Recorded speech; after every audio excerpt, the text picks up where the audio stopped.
So I've been wanting to do a video where we look at a range of different online assessment tools. I've been struggling to figure out how to do it.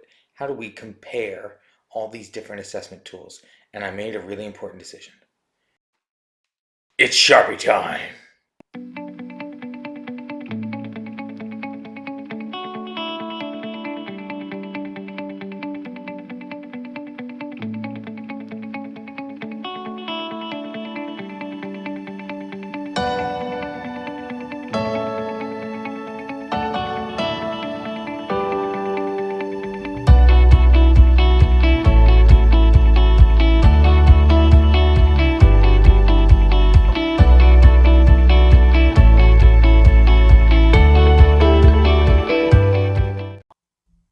Okay, so what I wanted to do today is to look at 7 different options for digital assessment tools.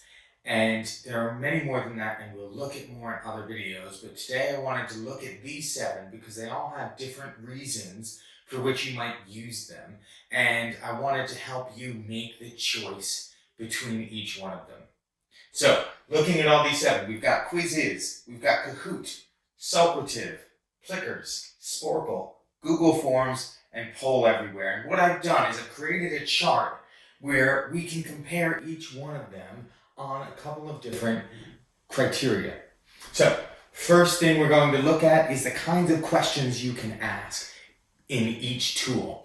And here, what you want is to ask multiple choice questions to test the knowledge of your students. Then all of these can do it, right? So Quizzes can ask multiple choice questions. Kahoot, Socrative has multiple choice. Plickers has multiple choice. Sporkle is a little different. We're going to give that a special sticker actually, because Sporkle is generally fill in the blanks. So that gets to slightly higher level knowledge questions. Instead, it's a higher level of recall, right? So Google Forms, multiple choice. Poll Everywhere, multiple choice. So if what you want is just knowledge questions, any single one of these will work. But if what you want is higher order questions, if you want to ask questions that require a higher level of thinking and are open-ended and short answer or a small paragraph, then you're limited to 2, because really only Socrative and Google Forms allow you to do that. So that gives you some narrowed down choice right there. But if you were just asking multiple choice questions, the next criteria you might look at is how engaging is it, and we'll come to that in a moment. You also might want to consider whether the students need their own devices. Many of you will work in places where students aren't allowed their own mobile phones, so you need to make your decision based on that. Now, most of these require the students to have a device, be in a computer room, or use a laptop bank or iPad bank or something like that. So if we look at student devices here, Quizzes, Kahoot, Socrative, Sporkle, Google Forms, and Poll Everywhere can use their mobile phone. This is a little bit unique in them because they don't have to have a device connected to the internet. They can use their mobile phone for this one. So that's a little bit different. But Plickers is the only one where only the teacher is using a device. Now the teacher might use a device in Socrative as well because there's a teacher's app. There's separate teachers and student apps. But Plickers is the only one where the teacher is the only one that needs access to a device. So if your students aren't allowed to use a device in the classroom, they're not allowed to bring in their mobile phones, or it's difficult for you to book a computer room or get a laptop bank, then Plickers will be the one you want to use. So we'll put a little teacher geek there.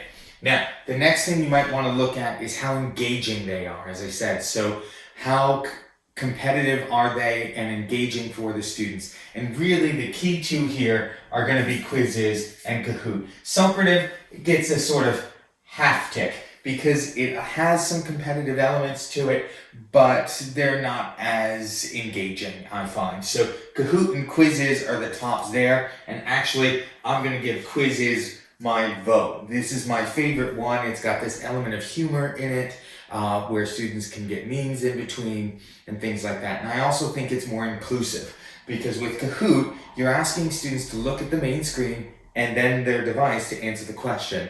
For Quizzes, all the questions come on their own device.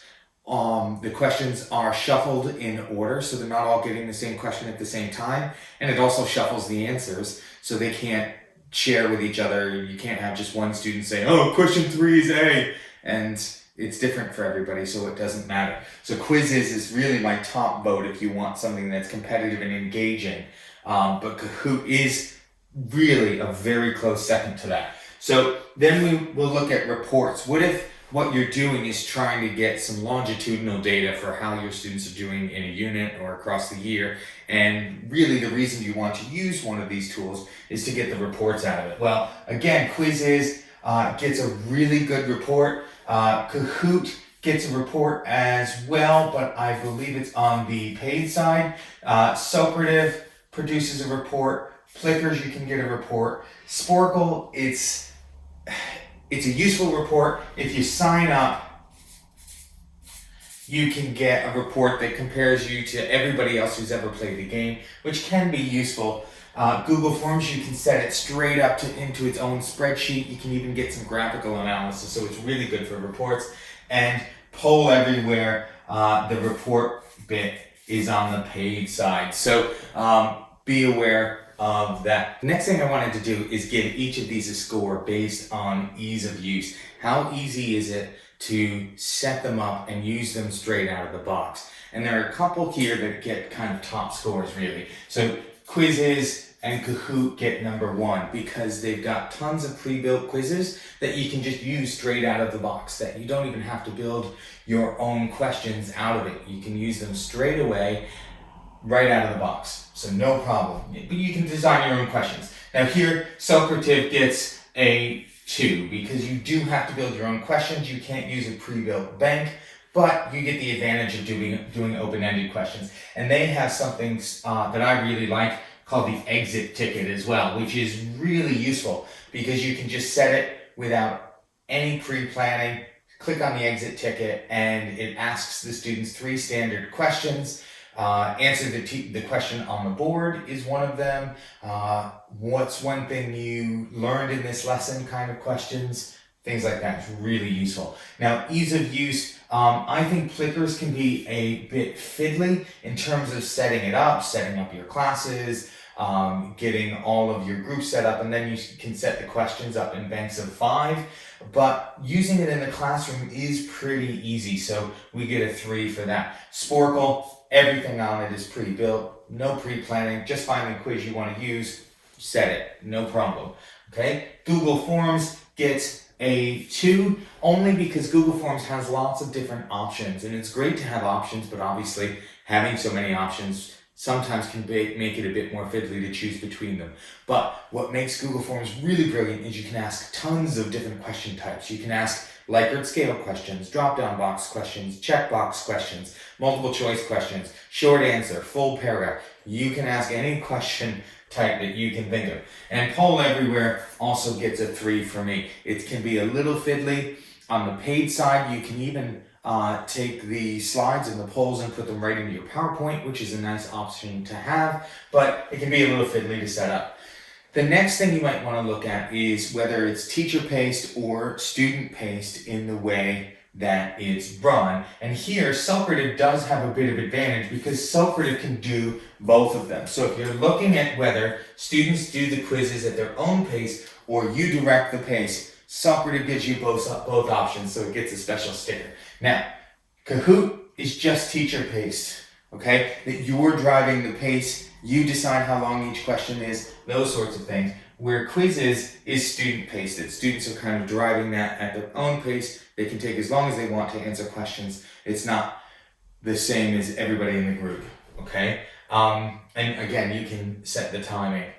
Plickers is teacher-paced, Sporkle is student-paced, Google Forms is student-paced, and Poll Everywhere largely is teacher-paced. So if you want students to be able to do the quiz in their own time, then choose the student-paced options. If you want to direct the pace so that all the students are working at the same time, then choose the teacher-paced option.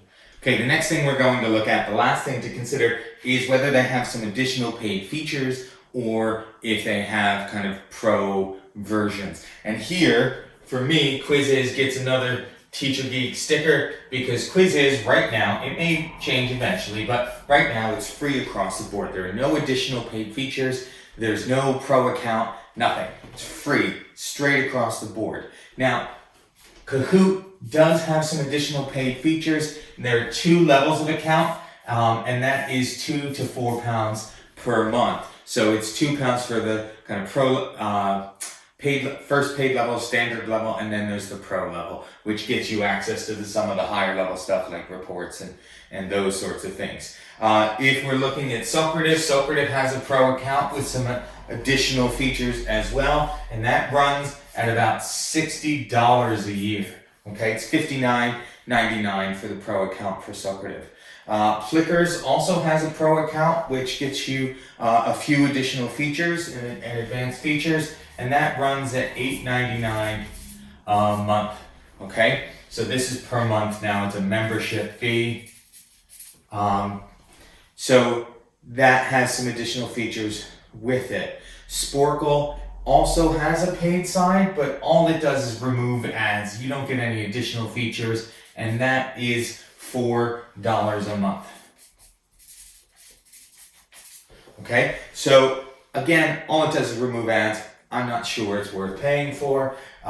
Google is also completely free for you to use, and it's complete open access, so that's really nice. Poll Everywhere also has some additional paid features, and it comes out to $50 per year for a full membership to that. And the big feature there on the paid side is that you can download your polls and put them straight into the middle of your PowerPoint presentations, which is a nice feature to have. So if we just do a quick review, if you want to ask open questions, then Socrative or Google Forms are the ones for you to use. If what you're going for is something that's really engaging, really you're choosing between Quizzes and Kahoot. Quizzes is probably my favorite there. If you need to use, if students can't use their devices at all and only the teacher can, then it's Flickrs you want.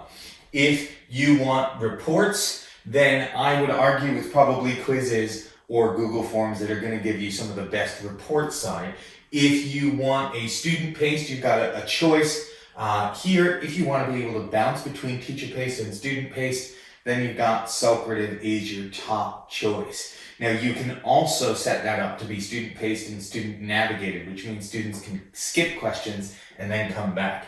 And of course, if you want something that's completely free, there are no paid additional features, I can do everything I want, then Quizzes is your choice. One last thing worth mentioning that you might want to think about is whether you want to set this assessment as homework. And if you want to set it as homework, here is where Google Forms for me gets the sticker, right? So Google Forms is best if you're going to set it as a homework assignment and want students to take it away and do it away from the classroom. You can also do that with Sporkle. I used to get my students to go away and do the quiz, and then what they had to submit to me was a screenshot of their final results. But if you want to set it as a homework assignment, I think Google Forms is absolutely the best. So I hope that gives you some criteria upon which to make your choice about which of these tools is going to be best for you. Now I'm going to do an individual video on each one of them, so be sure to subscribe and sign up so you get a notice when I post those individual videos on how to set up a Quizzes and run one. I'm going to show you what it looks like from the teacher side and from the student side, so that will be really useful in the next coming weeks.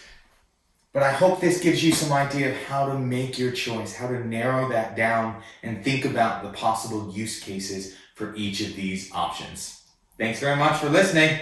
Don't forget to click subscribe, and remember, these are here to have some fun, so let's have some fun.